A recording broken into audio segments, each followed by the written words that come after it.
So this section is giving you just some basics of APA style, which is the style that you will be using in all of your classes for social sciences.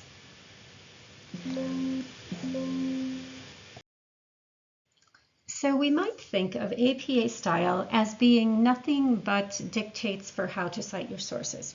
But in fact, it's much more than that. It's actually dictating a particular scientific writing style, and we might capture it in this old Joe Friday phrase, "the facts, ma'am, just the facts." And so the scientists who are trying to advance the research don't want to be entertained by your work. They don't want to they don't want you to be colorful or creative. They don't want you to draw attention to yourself. They really want you to relate the scientific findings as quickly and clearly as possible. So to that end, you need to make sure that you are objective. All eyes are on the phenomenon, not the writer. We'll talk about more of these in the next slides.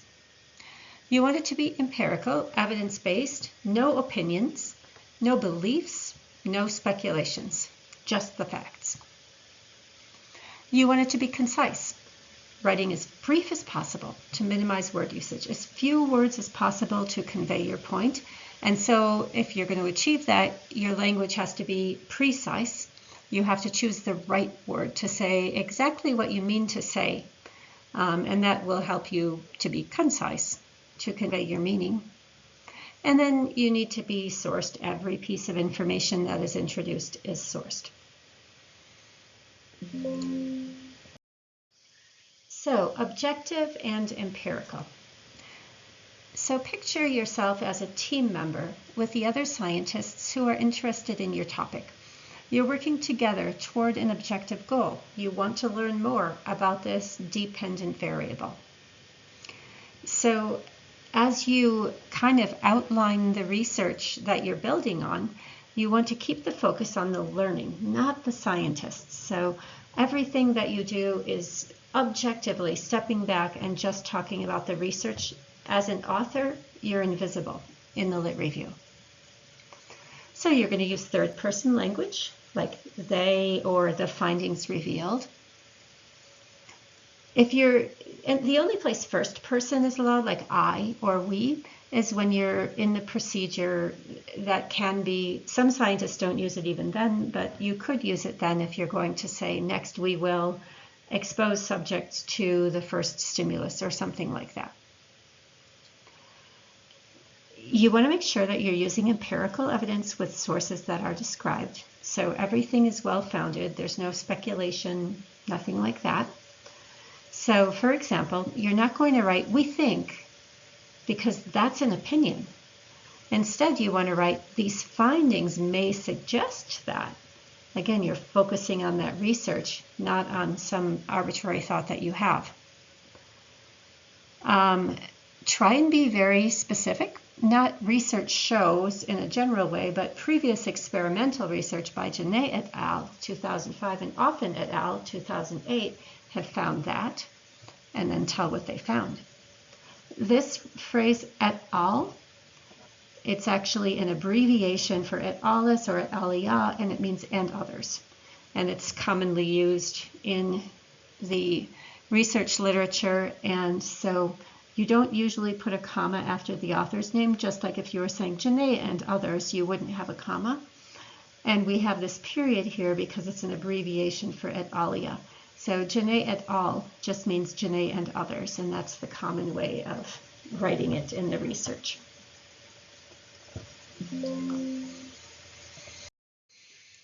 So because your scientist doesn't want to spend a lot of time reading frivolous things, they want to get to the point, you have to be concise in your writing. And that word concise means that you're using the fewest number of words possible to communicate your idea. So choose exactly what it is that you're trying to communicate. So you have to be very clear in your own mind. And then also make sure that what is not important must be excluded. So this takes a discriminating mind, and it takes some time to figure out what needs to be communicated and what doesn't. But do your best to always ask yourself, is this really important? And so you also then have to be precise in your language. Use the exact words that communicate the idea. Don't use the wrong word. So don't choose a word that sort of means what you mean to say. Be as precise as you can. In describing studies, important information will include these types of things. So this is what might be important. The method of the study or studies you're talking about. So was it experimental, quasi-experimental, randomly assigned? What was the method? Who was involved? You don't have to be as specific as the researchers, but in general, we should know, was it males, females, college students, Navajo people? Who was involved? What were the key findings that relate to your own proposal? And very important, what did they miss? What's the limitation that they address or the missing piece that they didn't examine? So these are the kinds of things that would be important as opposed to some other things that you might read that would be less important. So always when you're reading, place your focus on what the researchers in this particular study did. Don't pay quite as much attention to their lit review, because in the lit review they're citing other people's work, but what you're going to cite is their work. Some phrases to avoid. We believe. Avoid any phrases with believe unless, of course, you're studying beliefs. The word believe implies faith without evidence. Like if someone says they believe in God, there's no way to dispute that point because it's a belief. They don't have evidence, and or at least they don't have evidence that could be disproven, or counter evidence could be provided. And so it's faith without negatable evidence. So in the sciences, we really rely only on evidence. So anytime you say believe or words that are similar to that, then you're getting outside of the range of science. This doesn't mean that scientists don't have beliefs. Many do. It's just that a research paper isn't the place for beliefs, because in a research paper we're building on things that we have material evidence for. You might say instead, evidence from these studies suggests that, instead of saying we believe that. Avoid anything with the word prove. We can't prove things in sciences. We can only find evidence for or against. It's also possible that someone in the future could find disconfirming evidence for what it is that you just stated you proved. So in the sciences, we're always gathering new information, and so what we have today might support a theory that in the future we might have evidence that doesn't support it. So we don't ever really embed ourselves and say this is proven, because that just can't happen. So instead you might see evidence from these studies supports the theory that, and you might express it that way. So as you're writing, pay attention to basic grammar. It's your responsibility to submit a lit review that observes basic grammar and spelling formalities. So you're going to have to proofread your work. One good starting point is to read your whole paper out loud, because as you're reading out loud, you're going to catch awkward phrases or things that aren't very clear, especially if you're reading to someone else. They'll tell you if it doesn't make sense. And then there are some programs that will automatically check things if you don't feel yourself strong in that area. Dene College subscribes to Grammarly, and you can use that as an automatic check for your grammar. And Microsoft Word also has a spelling checker and a grammar checker that may be helpful. And so you are taking this class. You've already had your English class at an appropriate level. So I expect you to do your due diligence and proofread your paper and avoid these kinds of spelling errors and things that you might have made when you're a much younger student or a student in high school or middle school. You shouldn't turn in a paper with those kinds of errors. So take your care and turn in something good. If I see a paper where there's a lot of that sort of error, not errors in like presenting the literature, you're just learning that skill, but errors in the skills that you've already learned, skills related to grammar or spelling, paragraph structure, things like that. Those are the things that you need to tease out before you submit your paper. I won't accept it otherwise. Citing your sources, every statement that is made has a scientific source. You need to reference it in proximity to the information. So anytime you make a statement or present some information, you cite it right away. So for example, you might be able to cite it at the start of a statement. Here we're citing the research right up front. Keffler and colleagues in the year 2010 found in a survey study of 250 children, and so on. And right here, this Keffler and colleagues 2010, that's the citation. Or you might cite it at the end of the statement. A survey of 257 teenage children revealed that, ... and then the citation afterwards, here's that Keffler et al. 2010. Notice in both cases we include the year.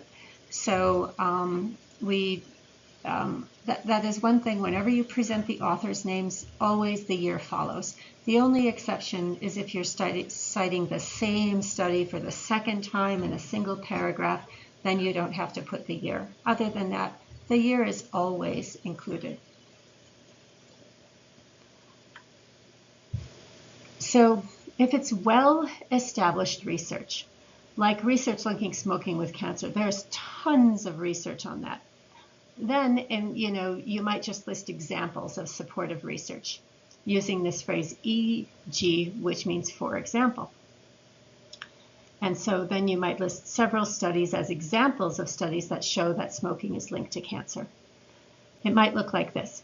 Previous research has shown that ostracism leads to feelings of hostility, e.g., for example, Williams et al. 2016, Twenge et al. 2018. So I've just given two examples of studies that support this statement.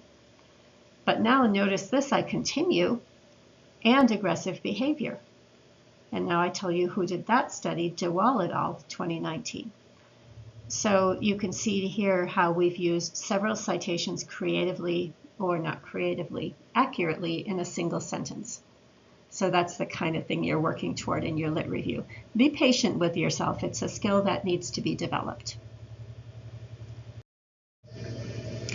So finally, you do need to have a reference page. So every source that you cite in the body of your lit review should be sourced in the reference page. So you reference in the APA style, and note that often you can download the citation for an article you find.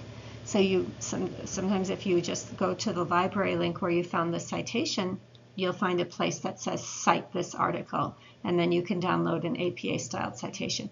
However, you always need to check and make sure they did it right. And so, for example, this is how APA style is done. You list the author's names, then you list the year in parentheses followed by a period. Then the title of the article, and notice that it's not capitalized. The only words that are capitalized are the first word, any word that immediately follows a colon, and any proper nouns like names. There's a period at the end of the article.